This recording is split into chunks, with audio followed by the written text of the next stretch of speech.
Japan जाने र उतै आफ्नो ब्राइट फ्युचर बनाउने सपना देखिरहनु भएको छ भने I think it is time to turn that dream into reality with us.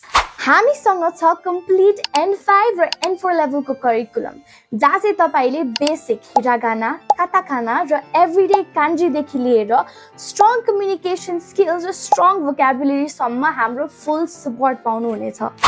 हामीसँग 20 इयर्स भन्दा बढी एक्सपिरियन्स भएको प्रोफेसर्सहरू हुनुहुन्छ जसले चाहिँ तपाईलाई सानो सानो ब्याचमा पढाउनुहुन्छ ताकि तपाईलाई बुझ्न सजिलो होस्। प्लस स्टुडेन्ट्स र वर्किङ प्रोफेसनल्स दुईटैको लागि फ्लेक्सिबल होस् भनेर हामीहरूले तपाईलाई विकडे र विकेन्ड्सहरूको फ्लेक्सिबल स्केड्युल्सहरू पनि अफर गरिरहेको छौं। बट लिमिटेड सिट्सहरू मात्रै भएको भएर आज नै हामीलाई कन्ट्याक्ट गरेर आफ्नो जापानिज लर्निङ क्लासेसको सिट बुक गर्नुस् र आफ्नो जापानको जर्नी स्टार्ट गर्नुस्।